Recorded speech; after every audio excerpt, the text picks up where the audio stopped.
This is Pico and Piper.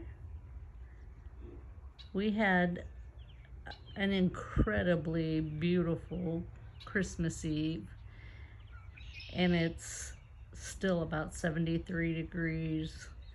So I brought the babies out onto my screened-in back porch so that they can communicate with the other birds for a little while since the weather is so nice. They're getting some fresh air. Oh, sorry. That was a Pico poop. They are both so beautiful. All of their colors are coming in.